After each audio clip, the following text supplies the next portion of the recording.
Hello everyone.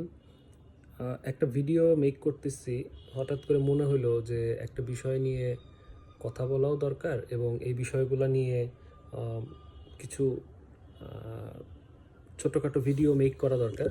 যাদের ঘরে ছোট বাচ্চারা আছে বা ছোট বাচ্চার বাবা মা যারা, তাদের ক্ষেত্রে আমাদের বাসায় যাদের ছোট ছোট বাচ্চারা আছে তাদের বাবা মাদের সবসময় একটা চিন্তা কাজ করে বা একটা ভাবনা কাজ করে যে আমার বাচ্চাটা সুস্থ আছে কিনা বা ওর কোনো প্রবলেম হচ্ছে কিনা।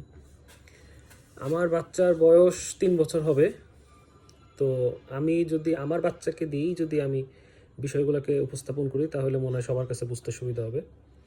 আমার বাচ্চা মানে প্রত্যেকটা বাবা মারই একটা উৎকণ্ঠা কাজ করে যতক্ষণ না পর্যন্ত বাচ্চাটা নিজের মুখে বলতে না পারে বা নিজের ফিলিংগুলো এক্সপ্রেস করতে না পারে যে বাবা আমার জল লাগছে বা মা আমার ক্ষুধা লাগছে না বা আমার পেটে ব্যথা করতেছে বা আমি ভাল লাগতেছে না, যতক্ষণ না পর্যন্ত একটা বাচ্চা নিজে স্বাবলম্বী না হইতে পারতেছে, অ্যাটলিস্ট সে নিজে বাথরুমে যায় বাথরুম করতে না পারতেছে, নিজের হাতে বসে বসে নিজের হাতে খেতে না পারতেছে, নিজের প্রবলেমটা বলতে না পারতেছে, ততক্ষণ পর্যন্ত আমার মনে হয় যে একটা বাচ্চা মা বাবা ততক্ষণ পর্যন্ত নিশ্চিন্ত থাকার উপায় নাই। যখন ছোট ছিলাম অবশ্যই আমার বাবা মা আমাদেরকে নিয়ে ঠিক এই একই উৎকণ্ঠার মধ্যে দিন পার করছে, কিন্তু সময় পরিবর্তন হয়েছে।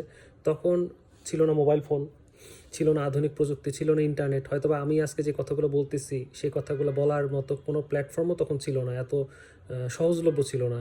তখন আমাদের মা আমার মা যেভাবে কষ্ট করে জিনিসগুলোকে ব্যালেন্স করছে, মেনটেন করছে, তো এটা আসলে ভাবার অবকাশ নাই। কিন্তু এখন আমার ক্ষেত্রে আমাদের সময় আমাদের বউ, আমাদের বোনেরা, আমাদের অন্যান্য যারা রয়েছে আশেপাশে, আমরা যারা বাবারা আছি, তাদের ক্ষেত্রে কিন্তু আসলে বিষয়টা অনেক মানে সহজ হয়ে গেছে যে কোনো প্রবলেম হলেই জানতে পারতেছি, কোনো সমস্যা হইলেই আমরা ডাক্তারের কাছে নিতে পারতেছি। কিন্তু আগে কিন্তু এত সহজ ছিল না। হ্যাঁ, তো আমি আগের বিষয় আর এখনকার বিষয় তুলনা করতেছি না, কিন্তু বর্তমানে আসলে সময় যত যাচ্ছে বাচ্চাদের মধ্যে রুচি পরিবর্তন হচ্ছে, টেস্ট পরিবর্তন হচ্ছে। তো আমি মনে করি প্রত্যেকটা বাবা মায়ের উচিত ছোট ছোট বাচ্চা যাদের রয়েছে শুরু থেকেই একেবারে বাচ্চার বয়স মানে একদিন থেকে শুরু করে যতক্ষণ না পর্যন্ত সে ঠিকমতো বুঝতে না শিখতেছে, দ্যাট মিন্স মিনিমাম 5 বছর, এই সময় পর্যন্ত খুব সতর্ক থাকবেন। কারণ আমি যদি আমার বাচ্চাকে দিয়ে বিবেচনা করি, তে প্রথম যখন তার একবার খিঁচুনি সমস্যা ওঠে, মানে এটা আসলে বলার অবকাশ নাই যে এটা আমি বুঝতেই পারিনি বা আমরা কেউ বুঝতে পারিনি যে তার এই ধরনের একটা সমস্যা হতে পারে। তো এটা আমার বিশাল একটা লার্নিং ছিল আমাদের জন্য, সবার জন্য। তো মাদেরকে সবসময় সতর্ক থাকবেন বাচ্চার মুখ, বাচ্চার শরীর, বাচ্চার খাওয়া দাওয়া, বাচ্চার আগ্রহ, বাচ্চার আচার আচরণ, হ্যাঁ, বাচ্চার গতিবিধি সব সময়। তো এইগুলা দেখে সবসময় টেক কেয়ার করার চেষ্টা করবেন আর সবসময় ডাক্তারের শরণাপন্ন হওয়ার চেষ্টা করবেন। কোনো রকমের ঘরোয়া কোনো রিস্ক নেবেন না, মানে ঘরোয়া কোনো টুটকা চিকিৎসা বা কিচ্ছু করবেন না, সব সময় শরণাপন্ন হবেন বিশেষজ্ঞ একজন ডাক্তারের সাথে। এবং টাকা পয়সার জন্য যদিও বাবা মা কখনো কোনো চিন্তা করে না যে ভালো ডাক্তারকে দেখাতে চায়, কিন্তু দেখা যায় কি যে তারা সবসময় চিন্তা করে যে কাছাকাছি একজন ডক্টর। আমি মনে করি কাছাকাছি ডক্টর অবশ্যই আমি মানে আপনি প্রেফার করবেন, কিন্তু অবশ্যই একজন বিশেষজ্ঞ যে আপনাকে ভালো গাইডলাইন দিবে, ভালো গাইডেন্স দিবে এবং আপনাকে সে একটা ভালো পথ দেখাবে। এইভাবে করে বাচ্চাদের টোটাল টাইম মনিটরিংয়ে রাখবেন। মানে বাচ্চা এখন সুস্থ দেখছেন, ভালো দেখছেন, কিছুক্ষণ পরে বা 2 ঘন্টা পরে যে তার মধ্যে কোনো চেঞ্জ আসবে না তা কিন্তু না। এই গত বেশ কিছু সময় আগে আমার বাচ্চা আগের দিন খুব ভালো, রাত্রেবেলা খেলাধুলা করছে, ঘোরাফেরা করছে, সব এভরিথিং ওকে, মধ্যরাতে হঠাৎ করে কাঁপুনি দিয়ে জ্বর।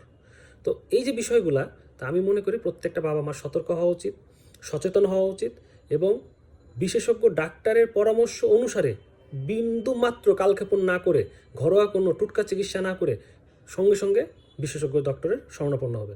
আমি বাচ্চাদের শরীর স্বাস্থ্য বিষয়ক বা অসুখ বিষয়ক, আমি যদিও একজন ডক্টর না, আমি একজন সাধারণ মানুষ এবং আমি যেহেতু একজন একটা বাচ্চার বাবা, তো আমি আমার জায়গা থেকে সচেতনতামূলকভাবে কিছু ভিডিও আমি বানাবো এই বাচ্চাদের এই শরীর স্বাস্থ্য খাওয়া দাওয়া এই বিষয়ে, যাতে করে আমি একজন সাধারণ মানুষ হিসেবে, একজন বাবা হিসেবে আমি যদি আমার এই বিষয়গুলো যদি শেয়ার করি, তাহলে আমার কথা হলো আমার এগুলো ফলো করার দরকার নাই।